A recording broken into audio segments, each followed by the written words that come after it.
Hello students, this is your English teacher Riyanka ma'am. আজকে আমরা পড়ব আলফ্রেড লর্ড টেনিসনের ইউলিসিস। তো এই কবিতাটি নিয়ে আগে ডিসকাস করার আগে আমাদেরকে এটা জানতে হবে যে এই যে Victorian poet Alfred Lord Tennyson, এই যে কবিতাটি তার লেখা, নামটি কি? ইউলিসিস। এই নামটি তোমরা আগেও কোথাও না কোথাও শুনেছো আই গেস। তো দেখো, আগে এই নামটি কোথা থেকে আসলো এর ব্যাকগ্রাউন্ড আমরা আজকে ডিটেলসে জানবো। ওকে, তো দেখো, গ্রিক হিরো হলো ইউলিসিস। এর নাম আমরা কোথায় জানতে পারি? এটা হলো হোমারের লেখা দুটি মহাকাব্য ইলিয়াড এবং ওডিসি। ইলিয়াডে তোমরা ট্রোজান ওয়ার সম্পর্কে ইন ডিটেলস জেনে যাবে, যেখানে ইউলিসিসের ভূমিকাটা বা ইউলিসিস নামটা কোথা থেকে আসছে সেখানে আমরা তার পরিচয়টা পাবো। এবং তারপর ওডিসিতে ইউলিসিসের ব্যাপারে বলা আছে, যেখানে ওডিসিতে ইউলিসিসের নাম অ্যাকচুয়ালি ওডিসিয়াস। ওকে, তো ইউলিসিস ল্যাটিন বা ইংলিশ নেম, আর গ্রিক নেম হলো ওডিসিয়াস। তো দেখো, ইউলিসিস কবিতাটি লাইন বাই লাইন পড়ার আমাদের ট্রোজান ওয়ার সম্পর্কে গল্পের মতো চলো আমি তোমাদেরকে ডেসক্রাইব করি, তাহলে তোমরা এই কবিতাটি লাইন বাই লাইন ডেপথে মানেটা বুঝতে পারবে এবং ইউলিসিস এই ক্যারেক্টারটি সম্পর্কেও তোমাদের আগ্রহ বাড়বে। তো চলো, তো ট্রোজান ওয়ার এটা হলো একটা এপিক ওয়ার, যেটা গ্রিক মাইথোলজির সব থেকে মেইন ইভেন্ট ধরা যেতে পারে, যেখানে গ্রিক এবং ট্রয়ের মধ্যে 10 বছর ধরে যুদ্ধ হয়। সেখানকার সেই সময়কার সব থেকে সুন্দর নারী হেলেনকে নিয়ে তো জিনিসটি স্টার্ট হয়। এবং এই যুদ্ধের, এই ট্রোজান ওয়ারের ব্যাপারে কোথায় উল্লেখ পাবে তোমরা? হোমারের লেখা মহাকাব্য ইলিয়াডে। ওকে, তো এই যুদ্ধের যে প্রেক্ষাপটটা সেটা স্টার্ট হয় কোথা থেকে? অলিম্পিয়ান গডরা এবং গডেসরা যখন পার্টি করছিল, ঠিক সেখানে এরিস বলে একজন দেবী ছিলেন, যার সেখানে নিমন্ত্রণ ছিল না। তো সে প্ল্যানফুলি সেখানে যায় একটা গোল্ড অ্যাপেল নিয়ে, ঠিক আছে, যার ওপর লেখা ছিল for the most fair. That means সেই অ্যাপেলটি সেই পাবে যে হলো সব থেকে সুন্দরী। তো সেখানে সবাই সেই অ্যাপেলটি দাবি করে, বাট 3 জন গডেস যারা সেই অ্যাপেলটি দাবি করে একই সাথে, এবং তারা কিছুতেই পিছিয়ে আসে না। তারা কারা? অ্যাফ্রোডাইট, হেরা অ্যান্ড অ্যাথেনা। তো তারা এরকম পরিস্থিতিতে গড অফ স্কাই জিয়াস তিনি এই 3 গডেসকে পরামর্শ দেন যে তারা যেন ট্রয়ের প্রিন্স প্যারিসের কাছে যায়। কেন? কারণ প্যারিস, তিনি নারীদের সৌন্দর্য সম্পর্কে তার বিশেষ অভিজ্ঞতা আছে। তো তিনি সঠিক তাদের মধ্যে বেছে নিতে পারবে যে তাদের 3 জনের মধ্যে কে সব থেকে বেশি সুন্দরী, কে ওই অ্যাপেলটা ডিজার্ভ করে। দ্যাটস ওয়াই তারা যায় প্যারিসের কাছে। অ্যাথেনা এবং হেরা তারা নিজেদের মতো করে প্যারিসকে অফার করে যে প্যারিস যদি তাদের নাম নেয়, তাহলে তারা তার পরিবর্তে তাকে আরও অনেক বেশি পাওয়ার এবং প্রসপারিটি দেবে। এবং অন্য পক্ষে অ্যাফ্রোডাইট, সে ছিল এদের 3 জনের মধ্যে একটু অন্যরকম। তো সে কি বলে, সেই প্যারিসকে বলে যে যদি তাকে সে এই সুযোগটা করে দেয় যাতে সেই গোল্ড অ্যাপেলের অধিকারিণী হতে পারে, তাহলে অ্যাফ্রোডাইট তাকে একটা ব্লেস দেবে, একটা বরদান দেবে, যে সেই সময়কার সব থেকে সুন্দর নারী হেলেন, সে তার প্রেমে মুগ্ধ হয়ে যাবে। তো কথা শুনে প্যারিস খুব খুশি হয়ে যায় এবং প্যারিস গোল্ড অ্যাপেলের যে অধিকারটা, এটা অ্যাফ্রোডাইটকে দিয়ে দেয়, বলে যে তাদের 3 জনের মধ্যে উপযুক্ত হলো অ্যাফ্রোডাইট, সেই সব থেকে বেশি সুন্দরী। এবার চুক্তি অনুযায়ী, কথা অনুযায়ী অ্যাফ্রোডাইট তাকে সাহায্য করে ট্রয়ের যে প্রিন্স প্যারিসকে গ্রিসে নিয়ে যেতে। অপরপক্ষে গ্রিকের সবথেকে বড় শক্তিশালী রাজ্য স্পার্টা, তার রাজা ছিলেন ম্যানিলাস, এবং ম্যানিলাসের ওয়াইফ ছিলেন সেই সময়কার সবথেকে সুন্দরী নারী হেলেন। ম্যানিলাসের অনুপস্থিতিতে হেলেনের সাথে সাক্ষাৎ হয় প্যারিসের, এবং এর পিছনে, তাদের এই সাক্ষাতের পিছনে ছিল অ্যাফ্রোডাইটের হাত। প্যারিসকে দেখা মাত্রই হেলেন প্যারিসের প্রেমে মুগ্ধ হয়ে যায়, এবং প্যারিসও আবেগপ্রবণভাবে হেলেনকে ট্রয়ে নিয়ে চলে আসে। ম্যানিলাস যখন এই কথাটা জানতে পারে, সে স্বাভাবিকভাবেই খুবই রেগে যায় যে তার বউকে নিয়ে কেউ পালিয়ে গেছে। তো সে তখন যুদ্ধ ঘোষণা করে ট্রয়ের বিরুদ্ধে। এই শুরু হলো ট্রয় এবং গ্রিকের লড়াই। ট্রয় এবং গ্রিকের লড়াই চলে 10 বছর। এই 10 বছরে ট্রয় কখনো গ্রিককে আক্রমণ করে, গ্রিক কখনো ট্রয়কে আক্রমণ করে। ম্যানিলাস যে আর কি গ্রিকের রাজা ছিলেন, এই ম্যানিলাসের তরফে যে 3জন গ্রেট ওয়ারিয়র ছিলেন, ঠিক আছে, গ্রিক ওয়ারিয়র, তারা ছিলেন কারা? Achilles, Ulysses and Ajax. Okay, they are brave and great warriors. এই যে অ্যাকিলিস নিজেই একাই অনেককে একই টাইমে মেরে ফেলতে সক্ষম ছিল। অ্যাকিলিসকে ছাড়া গ্রিকদের এই যুদ্ধ জয় করা অসম্ভব ছিল।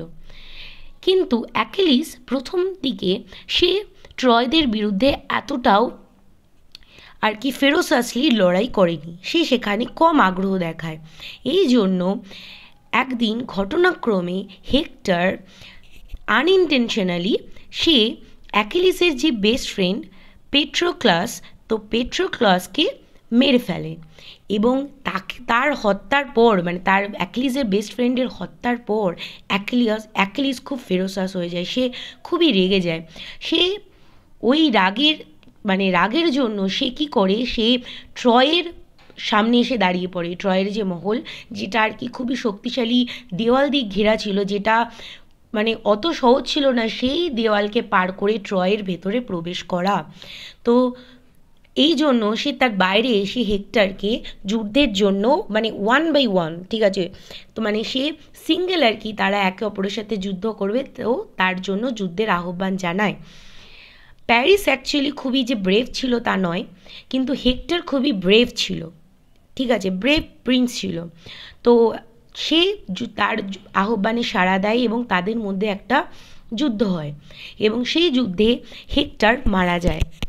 তো নর্মালি সেই সময়ও ছিল যে যুদ্ধের পর অপোনেন্ট পার্টিকেও সম্মান জানানো উচিত, বাট সেই সময় অ্যাকিলিসের রাগ এতটাই প্রবল থাকবে যে সে অ্যাকিলিস হেক্টরের ডেড বডিটাকে নিয়ে যাবে তাদের টেন্টের কাছে, মানে গ্রিকদের টেন্টের কাছে, যেখানে আর কি সে বোঝাতে চাইছে যে দেখো, আমাদের যে বিরোধিতা করবে তাদের এরকমই পরিণাম হবে। তারপরে যখন তার মানে মানবিকতা জেগে ওঠে, তখন সে তার হেক্টরের ডেড বডিটাকে ট্রয়ের কাছে দিয়ে দেয়। এরপরে অ্যাকিলিস সে প্রেমে পড়ে ট্রয়ের যে প্রিন্সেস, তার প্রেমে সে পড়ে যায়, যার নাম ছিল পলিক্সেনা, এবং তারা একে অপরের সাথে বিয়ে করতেও মন্দিরে যায়। ঠিক এরকম সময় প্যারিস কী করে, যে আর কি খুব একটা সাহসী ছিল না, সে অ্যাকিলিসের পায়ের গোড়ালিতে সে একটি বিষাক্ত তীর বিদ্ধ করে, ঠিক আছে, এবং তাতে কি হয়, অ্যাকিলিসের অল বডি কোথাও মারলে সে মরতো না, কারণ সে ছিল অমর। তার মা তাকে এরকম একটি পবিত্র, সে যখন একদম সদ্যজাত বাচ্চা ছিলেন, তখন তার মা তাকে একটি পবিত্র নদীতে ঠিক উল্টো করে পা ধরে তাকে চুবিয়েছিলেন। তাই যখন তিনি তার পাটা ধরে চুবিয়েছিলেন, তখন তার পায়ের গোড়ালিটা, তার মা যখন তার পাটা ধরেছিলেন, তখন তার পায়ের যে গোড়ালিটা তার মায়ের হাত দ্বারা ঢাকা ছিল, তাই সেই নদীর জল সেই গোড়ালিটা পায়নি। তাই জন্য তার পায়ের সেই গোড়ালিটা ছিল তার শরীরের সবথেকে দুর্বলতম অংশ। এছাড়া তার বডি ছিল আয়রনের মতো শক্ত, তাকে কেউ পরাজয় করতে পারতো না।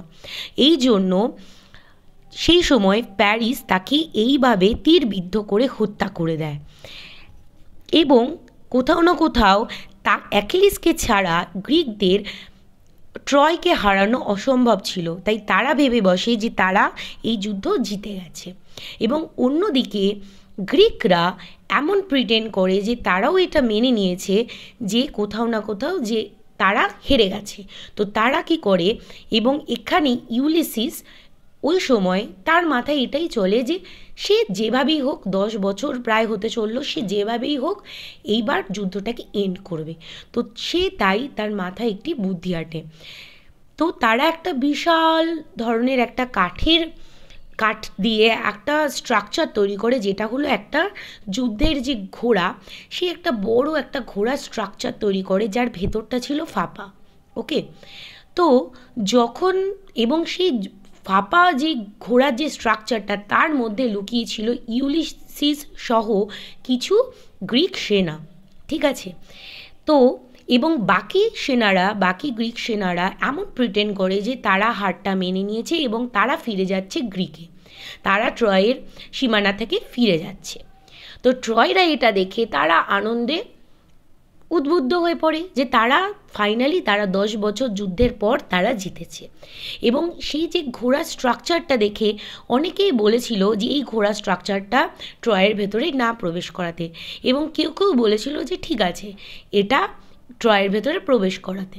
তো ফাইনালি কি হয়, ফাইনালি ট্রয়ের ভেতরে সেই ঘোড়াটাকে নিয়ে আসা হয় এবং তারা যুদ্ধ শেষের যে জয়, সেই জয়ে মেতে ওঠে। ততক্ষণ অবধি তারা আনন্দ করতে থাকে যতক্ষণ না সকলে মদ্যপান করে একদম বেহুশ না হয়ে যায়। তারপরে যখন দেখে যে সবাই আর কি ঘুমিয়ে গেছে, সবাই কেউ তার সেন্সে নেই, তখন সেমতাবস্থায় ইউলিসিস তার সেনাকে নিয়ে ঘোড়া থেকে বেরিয়ে আসে এবং আক্রমণ করে, এবং সেইখানেই ট্রয়ের সাম্রাজ্য ধ্বংস হয়ে যায়। এইভাবে গ্রিকরা জিতে যায়।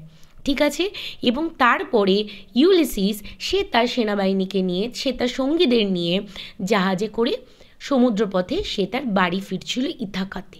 ঠিক আছে, বাড়ি ফেরার পথে তাদের ঝড়ে গড অফ সি নেপচুন সেখানে এক প্রবল ঝড় সৃষ্টি করে যাতে তাদের জাহাজ উল্টে যায়, এবং ইউলিসিস কোনো ক্রমে তার সঙ্গীদের নিয়ে গিয়ে একটি দ্বীপে পৌঁছায়। সেই দ্বীপটির নাম কি? লোটোসিটাস, যেটি অ্যালফ্রেড লর্ড টেনসনের লেখা লোটোসিটাস গল্পেও তোমরা এই জার্নিটা, যেখানে ইউলিসিস তার সঙ্গীদের নিয়ে লোটোসিটাস এই আইল্যান্ডে পৌঁছাচ্ছে, সেটা তোমরা জানতে পারবে। ঠিক আছে, এই অ্যাডভেঞ্চারটা। তো এই আইল্যান্ডে গিয়ে তারা যখন এই এখানকার যে লোটাসিটার্স, তো লোটাস যেটা খাওয়ার পর তারা কেমন যেন তাদের পূর্ব স্মৃতি লোপ পেতে থাকে। ঠিক আছে, তো কোনো ক্রমে সেই জায়গাটি থেকে তারা বেরিয়ে আসে এবং তারপরে তারা একটা জায়েন্ট আইল্যান্ডে পৌঁছে যায়। জায়েন্ট আইল্যান্ড কেন বললাম, কারণ সেখানে মাথায় বড় আর কি চোখ বিশিষ্ট, কপালে বড় চোখ বিশিষ্ট জায়েন্টরা ওখানে ঘুরে বেড়াতো, যেখানে একটা জায়েন্ট তো তাদেরকে ধরেই ফেলেছিল এবং কোনো ক্রমে তারা তাদের প্রাণ আর কি ফিরে পায় এবং সেখান থেকে বেঁচে ফেরে। এরকম ইউলিসিসের আরও বহু অ্যাডভেঞ্চার্স রয়েছে। মানে 10 ইয়ার্স যুদ্ধের পর সে 10 ইয়ার্স তার সঙ্গীদের সাথে অ্যাডভেঞ্চার করে, এবং সে অ্যাডভেঞ্চার করার পর একদম যখন বৃদ্ধাবস্থার কাছে, তখন তিনি ফেরেন তার বাড়ি ইথাকাতে। এবং ইথাকাতে ফিরে এই এত অভিযানের পরও তিনি যখন ইথাকাতে ফেরেন এবং সেখানে তার পারিবারিক দায়িত্ব, এই সমস্ত কিছু তার কাছে বেমানান লাগতে শুরু করে। তো সে এই সমস্ত দায়িত্ব থেকে মুক্ত হতে চান। তো তাই তিনি বলেন যে তিনি আবারও প্রস্তুত হতে চান, যে আবারও কোনো অ্যাডভেঞ্চারে যেতে চান। তো তার বয়স হয়ে গেছে, তার মানে অ্যাকর্ডিং টু ইউলিসিস তার মতে হলো যে কি জীবন তখন শেষ হয় যখন সত্যিকারের মানুষের মৃত্যু হয়, তার আগে অবধি অ্যাডভেঞ্চার হতেই থাকবে। ঠিক আছে, তিনি ছিলেন জ্ঞান পিপাসু, তিনি ছিলেন তার মন ছিল খুবই স্বতন্ত্র। তো তিনি পারিবারিক আবদ্ধে আবদ্ধিত হতে চাননি, তাই তিনি পারিবারিক সমস্ত দায়িত্ব তিনি তার ছেলে টেলিমেকাসকে দিয়ে যান, এবং সে ছিল খুবই স্থির মানসিকতার, খুবই গাম্ভীর্যপূর্ণ পার্সোনালিটি ছিল তার। তো তাই তাকে সে দায়িত্ব দিয়ে তিনি এই বৃদ্ধকালে জানেন যে এই বৃদ্ধাবস্থায় হয়তো এটাই তার শেষ অভিযান, তাও এটাকেই তিনি শেষ বলছেন না যতক্ষণে তার প্রাণটা শেষ না হয়ে যাচ্ছে। তাই তিনি আবারও প্রস্তুত হচ্ছেন যে আর একটা নতুন অ্যাডভেঞ্চারে। এটা এইটাই ছিল এই যে শেষের যে পার্টটা বললাম ইউলিসিসের ব্যাপারে, যে ইউলিসিস বাড়ি ফিরছেন এবং এই যে তিনি আবারও প্রস্তুত একটি অভিযানে, এটাই তোমরা ইউলিসিস কবিতাতে পাবা। তো নেক্সট ভিডিওতে আমরা ইউলিসিস কবিতাটি লাইন বাই লাইন পড়ব। আশা করি তোমরা ইউলিসিস ক্যারেক্টারটা সম্পর্কে অবগত হয়েছো। তো চলো, আজকের জন্য টাটা।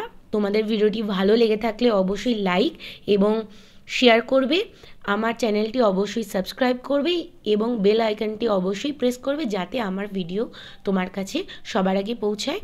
অবশ্যই এই গল্পটি সকল স্টুডেন্টকে বলবো ভালো করে মন দিয়ে পড়বে।